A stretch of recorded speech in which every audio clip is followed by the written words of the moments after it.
at 1. I'm Chiazalam Ekie. Apologies for starting the news a bit behind schedule. Transmission of the news can also be viewed on our social media platforms, currently showing on your screen. Like our page on our platforms to get updates of our news and programs. Be a patriotic citizen, as ignorance of the law is not an excuse for breaking it. Obey the law.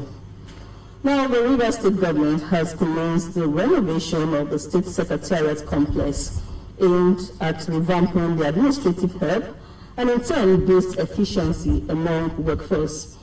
The project is expected to enhance the overall infrastructure and provide a conducive working environment for civil servants. Ifeoma Omesa has details. The State Secretariat complex remains the central engine room for the state government's efficient service delivery. How conducive the environment is also tells how much result can be achieved.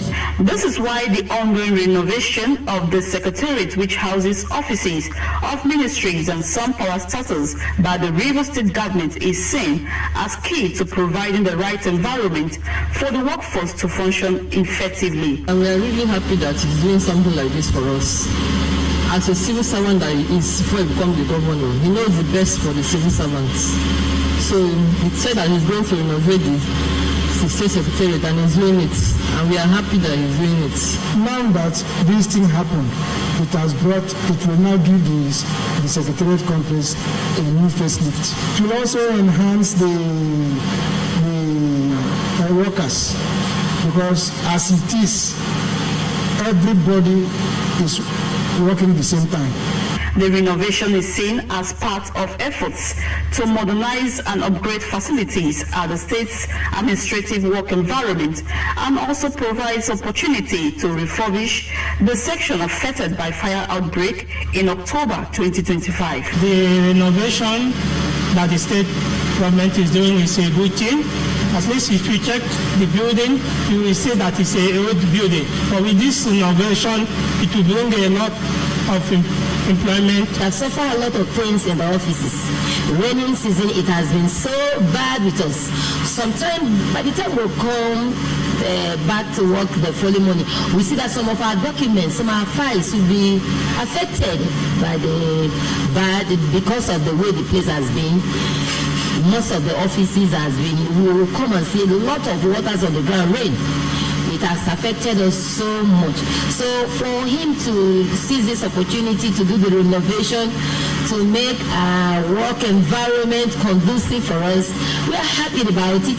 The Rivers State Head of Service, Dr. Yingi Brown, says the renovation is part of the broader reforms by Governor Siminalayi Fubara's administration to impact positively on the workers' welfare and the work environment, which will in turn enhance productivity. If you have gone round, I don't know whether you climb to Block A, the 7th floor, you see that that place is not inhabitable by any human being.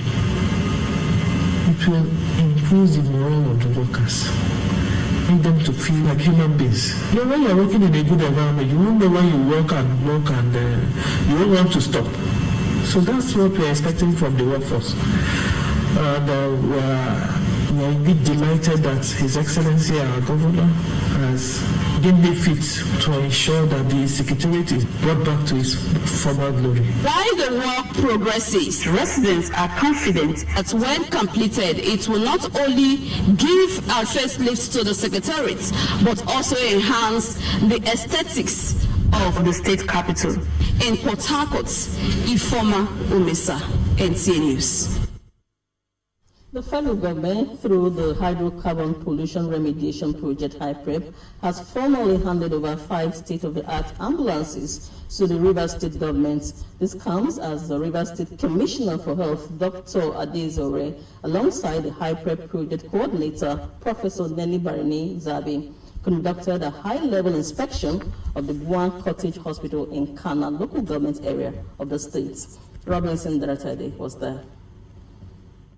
The atmosphere in Buan community was one of hope and anticipation as IPEP management, accompanied by the River State Commissioner for Health, Dr. Daisy Ore, inspected the 40-bed capacity Buan Cottage Hospital. The facility, which is at over 90% completion, is intended to bridge the gap in primary and secondary health care, while serving Kana residents the long journey to the state capital for essential medical services.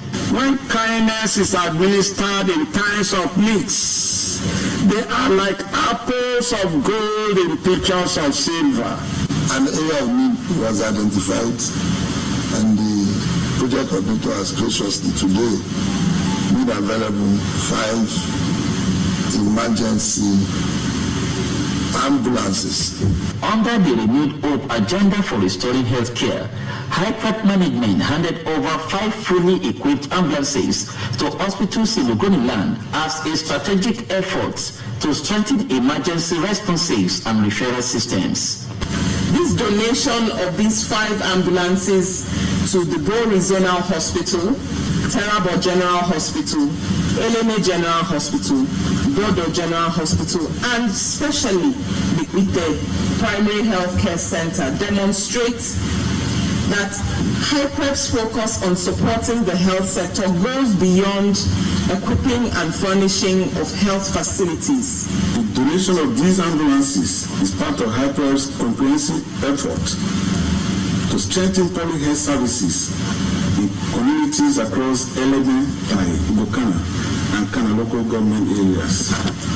This effort includes the ongoing public health study conducted by the International Agency for Research on Cancer of the World Health Organization, the construction of the 100-bed Ogoni Specialist Hospital, and the 43-bed Cottage Hospital. IPEP is employing a holistic approach to the Ogoni cleanup project by integrating environmental remediation with critical social infrastructure, livelihood, and healthcare delivery.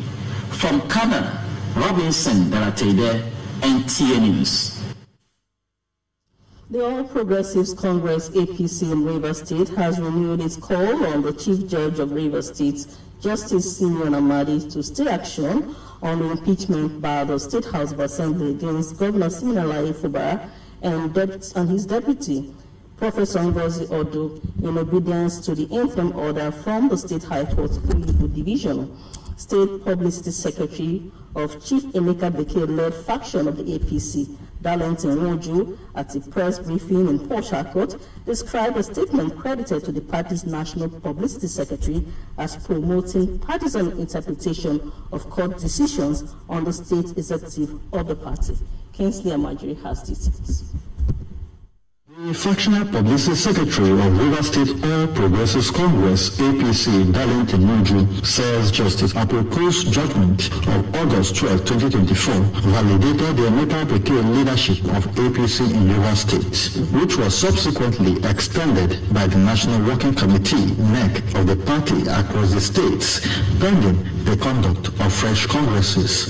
Woju says from the above premise, he is validly authorized to speak for the APC in Rivers State, insisting that the issue of impeachment of Governor Fubara calls for serious concern. We are therefore at the loss why Mr. Moka, the national officer of the APC, will downplay the serious issue of a self-serving impeachment process against a serving APC governor. We take leave of this opportunity to restate our earlier call on the Chief Judge of Rivers State, Honorable Justice Simeon Amadi, not to act upon the January 16, 2023 resolutions of the Rivers House Assembly based on the interim court ruling delivered by Justice F.A. Fibrasima. He however called on the National Working Committee of the APC to take action against any official working against the interest of the party. Our national chairman, Professor Nantawe Yewada, and Secretary Senator Jibola Bashiru must not allow what happened to Rivers APC in 2019 to repeat itself. Nobody in any of the state chapters of the All Progressive Congress require Mr. Moka's validation or authorization to do their jobs. In Port Harcourt, Kingsley Amajiri, NTA News. Now, indigenous of Aliko-Kwolde community in Obiakpo local government area of Rivers State have staged a peaceful and passionate demonstration against trespassing of their land by an estate developer. Uchechukwu Owe reports that the people are appealing for government's intervention towards the recovery of their ancestral land.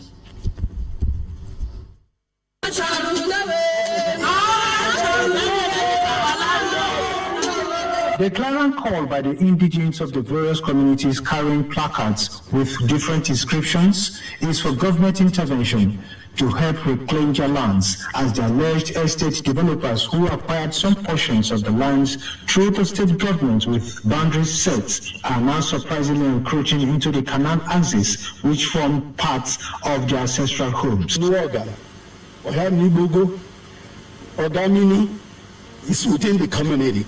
Okay, we are here seeing Tap City taking our land without any compensation.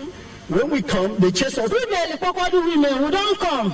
So make Tap City leave our land because our children don't grow. They don't get here to build. We have been occupied. Both Azumini, both Miniwoga, Witibogo, Ogamini have been occupied. We don't know the type of people. There should be thorough investigation. I'm begging the government, because we can't fight. We are begging the government to beg them to leave our land alone. Most worrisome is the challenge of no longer having farmlands and what to bequeath to the next generation. We don't know what to do. We don't have any power on our own. Please, we are begging. Anywhere to build our home, our children are coming up. It is therefore the hope of the people that their passionate appeal will be given urgent attention by the relevant authorities. In Port Harcourt, Uchechukwu Owe, NTA News. The Rivers State Police Command has commenced an investigation into a shooting incident that occurred in the early hours of Monday, January 19th, 2026 along Sambo Street, Omok, which resulted in one fatality and multiple injuries. According to the report, some youths were masquerading along Sambo Street when a confrontation occurred involving one barrister, Odi Ikechukwu, and 4 personnel of the Nigerian Forest Guard Security Service. During the incident, 9 members of the masquerade group sustained gunshot injuries. One of the victims, identified as Obulo, was confirmed dead at the hospital in Omok, while 8 others are currently receiving medical treatment at the same facility. Following the incident, Barrister Odi Ikechukwu and 2 other suspects were promptly arrested and transferred to the State Criminal Investigation Department for detailed investigation. Preliminary investigations are ongoing to ascertain the circumstances surrounding the incident and the level of culpability of all parties involved.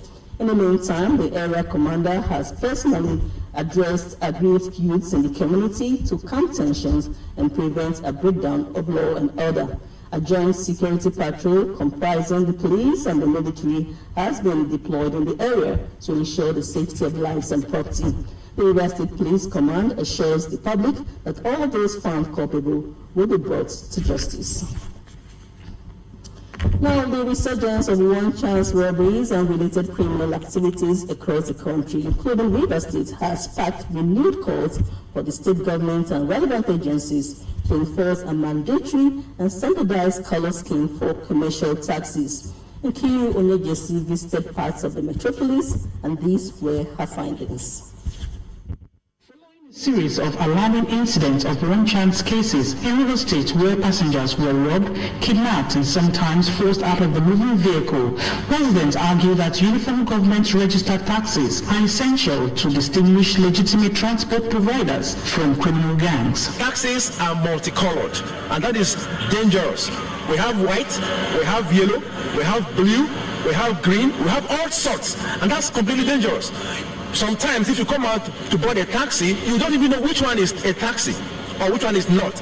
And chances are that hoodlums and some other criminals may take it as an advantage or as a means to do some funny things to passengers, to all suspected passengers. So it is advisable for government to rein in this colorless system that we're operating in Rivers State, particularly in Port Harcourt. It is necessary because Having them painted with numbers will help to trace in case if there's any kind of criminal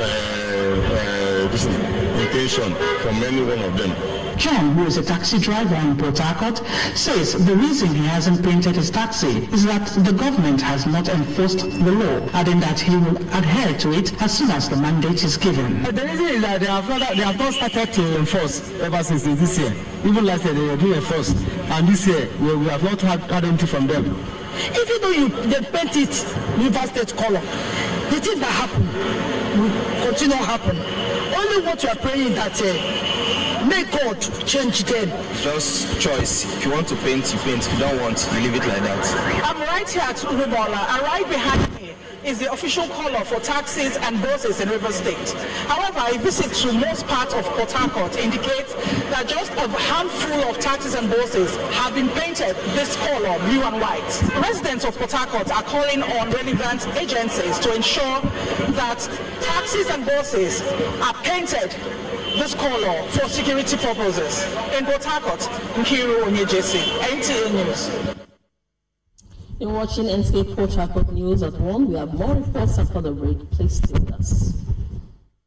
Sunrise is about to brighten your mornings.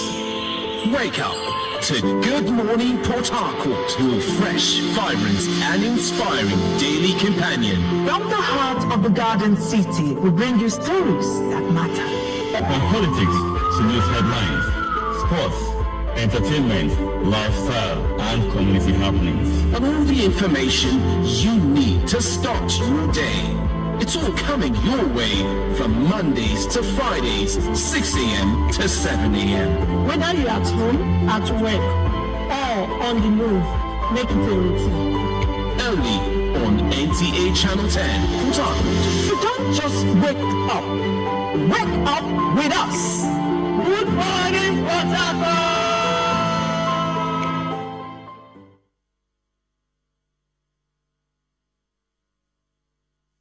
Let's join Titilayo Precious for business news.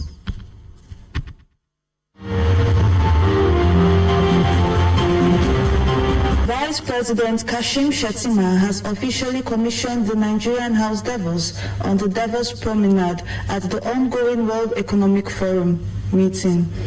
The commissioning ceremony marks the first time the Nigerian government has established a dedicated sovereign pavilion at the World Economic Forum. The facility is a product of a public-private partnership, PPP, aimed at centralizing Nigeria's investment narrative. The Nigerian on his re-election as chairman of the African Mineral Strategy Group, AMSG, a forum of ministers in charge of mining and solid minerals on the continent. The group aims to maximize the benefits of Africans from Africa's vast mineral resources. President Tinubu described Alake's re-election as a clear vote of confidence in his visionary leadership, steadfast commitment, and strategic advocacy for Africa's mineral sector. For the business news, Job Titilayo. Football remains one of the world's most popular sports, not only for the excitement it brings, but also for its role in promoting physical fitness and healthy living. Osnachi Samuel reports.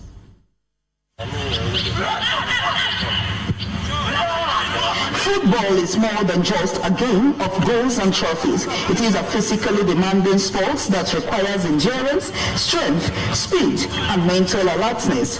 Through regular training seasons, structured exercises, and healthy lifestyle choices, footballers maintain peak physical condition while reducing the risk of lifestyle-related diseases. We are talking about fitness of being a football player. We talk about commitment, we talk about hard work, we talk about dedication. If you put all these things together, you will see that if you are not committed and you are not dedicated and you are not hardworking, then you cannot be a professional player. Being punctual in training keeps you fit. I've stayed for 1 or 2. When I mean 1 or 2, means going to meet women. Once you do that, you strain up every strength you have in you. So from there, you can keep fit. Football is a collective game, and it's also an individual game. Individual game because of the people where you you want to be, where you want to go to. And fitness also goes with hunger. You being hungry in what you are doing. This is your job. This is what you have chosen. Beyond physical fitness, the sport also instills discipline, teamwork, and mental resilience among players and enthusiasts. Whichever game you want to play, or you are playing, or you are embarked on, what I will advise is that you must stay drug free, because once you start using drug, you are using the energy of tomorrow, next tomorrow for today, which of course at the end of the day will damage the organs of your body and also ruin your career as a footballer or any other sports activities. Okay. Remember the case of someone who was a global champion one time, Ben Johnson. I'm sure you would have heard that name, Ben Johnson. He ran 100 meters in 9-point-something seconds. The whole world was celebrating him, but by the time they checked him, he had used steroids. It brought national disgrace, global shame. Imagine your medal being withdrawn from you before the face of the entire world. What a shame that was. So don't use drugs. Normal nutrition, proper exercise, proper training, proper rest, and you'll be the champion you want to be. As NTA Fields continues to provide standard and comfortable pitches for the various football clubs, they grow from the grassroots to professional stage, while the game serves as a powerful tool for building strength, discipline, and overall well-being. In Port Harcourt, Osinachi Samuel, NTA News. That concludes the news at 1. I'm Chiazala Mekie. Many thanks for watching, and do join us again at 7.